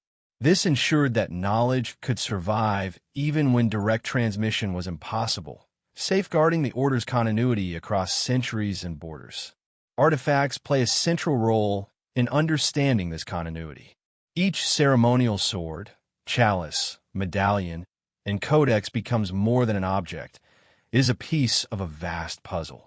Some may contain instructions, rituals, or moral principles encoded in geometric diagrams or symbolic language. Others may point to locations, sacred sites, or hidden paths, acting as keys to the order's physical and spiritual network. The surviving objects reveal a deliberate sophistication. The knowledge they contain is not immediately accessible, requiring both interpretation and intuition. In essence, the order created a system in which discovery itself became a rite of initiation, allowing only those prepared to access the deeper wisdom. Hidden symbols and architecture reinforce the notion of deliberate encoding. Cathedrals, monasteries, and city layouts across Europe, when viewed through the lens of sacred geometry and esoteric interpretation, appear less as random constructions and more as living maps of knowledge. Alignments with celestial events, the incorporation of mystical numerology, and the careful positioning of symbols all suggest an intent to preserve secret knowledge in plain sight. The Lost Order's influence is not merely theoretical. It is tangible, etched into stone, encoded in design, and waiting for recognition by those capable of understanding. Ritual and meditation were equally vital. The Lost Order's esoteric practices were not arbitrary ceremonies, but tools for mental, spiritual, and philosophical transformation. Initiates engaged with sacred geometry, alchemical symbolism, and meditative exercises designed to heighten awareness and cultivate discernment. The purpose was clear: to prepare the mind and spirit for the reception of knowledge too powerful or nuanced for the uninitiated. This transformative aspect of the order explains why secrecy was so rigorously maintained. The wisdom they preserved carried profound responsibility, and misuse could have consequences for both individual and society. Prophecies and coded warnings further reinforce the order's intentionality. They suggest that the dissemination of knowledge was never haphazard but calculated, tied to cycles of history, celestial patterns, and moral preparedness. These messages indicate that the order viewed itself as a guardian, responsible not only for preserving knowledge, but for protecting the world from its premature or improper exposure. Each artifact, symbol, or text can thus be seen as a carefully placed signpost in a centuries-long network, a beacon guiding those capable of understanding while obscuring its meaning from the unprepared. The modern hunt for the order adds yet another layer to this revelation. Expeditions, private collectors, and researchers have uncovered fragments that, when pieced together, hint at a network of locations, objects, and symbols stretching across Europe and perhaps beyond. Maps, tunnels, and hidden chambers are not isolated curiosities, but evidence of an operational system, a web of physical and intellectual nodes that carried the Order's knowledge safely through time. These discoveries, while fragmentary, allow us to glimpse the scope and sophistication of an organization that understood both secrecy and preservation at a level unmatched in its era. The cumulative realization of these threads brings a profound sense of awe. The Lost Order of Solomon was not merely a medieval sect or a mystical curiosity. It was a deliberate, disciplined civilization of thought. Its wisdom encompassed moral guidance, spiritual transformation, practical knowledge, and the ability to encode and transmit information across generations. This understanding reshapes how we perceive history, revealing a hidden layer of influence that has quietly guided philosophical, spiritual, and intellectual currents for centuries. Even more startling is the implication that the Order may still exist in some form today, or at least that its legacy continues to shape modern secret societies, esoteric teachings, and philosophical networks. Whether through Freemasonry, Rosicrucian traditions, or hidden lines of scholarly transmission, the Order's philosophy and practices may persist, influencing those who remain attuned to its methods. The idea that history contains a hidden, persistent current of knowledge challenges conventional narratives and invites the modern observer to consider that what is visible may be only a fragment of a much larger, concealed reality. The climactic revelation, then, is both intellectual and existential. It is the recognition that the Lost Order of Solomon was not merely a footnote in history, but a civilization of thought that carefully shaped the flow of knowledge across centuries. Its artifacts, codices, symbols, rituals, and prophecies were not relics, but active instruments, preserving wisdom, guiding initiates, and influencing history from behind a veil of secrecy. In the end, the Order's greatest legacy may not be what it left behind in objects or manuscripts, but the enduring lesson it offers, that knowledge is powerful, that it carries responsibility, and that its preservation often requires patience, discretion, and profound insight. For the viewer, the culmination of this story is cinematic in scope.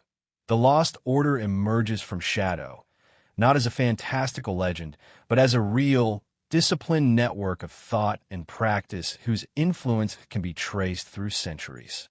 It challenges us to look beyond the surface of history, to question what has been recorded and what has been deliberately concealed, and to recognize that some legacies survive precisely because they remain hidden. The revelation is subtle, yet powerful. The Lost Order of Solomon was never truly lost. It was preserved, protected, and transmitted in ways that continue to ripple through the hidden currents of human civilization. As our journey through the shadows of history draws to a close, the story of the Lost Order of Solomon lingers like a faint echo, resonating across centuries and continents. The artifacts, codices, hidden symbols, and cryptic prophecies are no longer isolated fragments. They are pieces of a grand, intricate puzzle, a testament to a civilization of thought that valued knowledge, discipline, and secrecy above all else. Even as centuries have passed, the Order's influence continues to ripple through time, shaping human understanding, guiding seekers, and reminding us that history is often more layered and complex than it appears on the surface.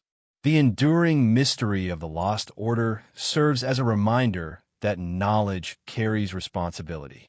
The Order was not merely a collection of warriors, scholars, or mystics.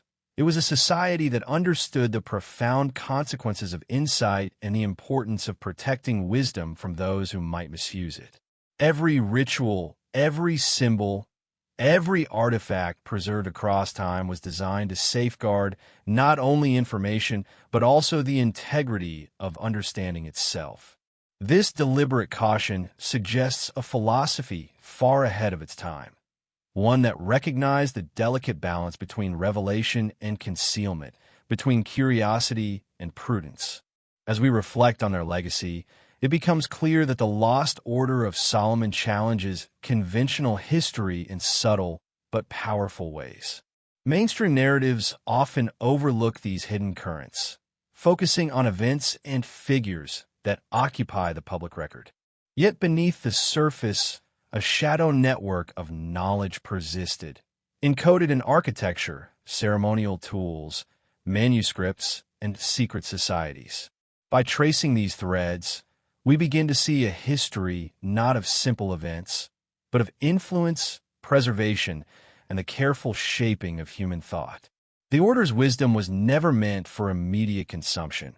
It was a long-term project, a continuity of understanding designed to survive turbulence, persecution, and the passage of time. Modern seekers, researchers, and explorers continue this tradition, engaging in their own acts of discovery, interpretation, and reflection. They examine hidden manuscripts, explore ancient sites, and decipher symbols embedded in the architecture of old cities, aware that every clue may bring them closer to understanding the Order's deeper purpose. The thrill of this pursuit lies not merely in uncovering artifacts or solving mysteries, but in participating in a centuries-long chain of curiosity, insight, and initiation. In following these traces, modern observers become part of the same continuum that the Order carefully cultivated, bridging past and present through the pursuit of knowledge and understanding. Perhaps most hauntingly, the Lost Order of Solomon reminds us that true wisdom is rarely revealed in full. Knowledge is layered, symbolic, and often concealed, requiring discernment, patience, and moral awareness to fully grasp.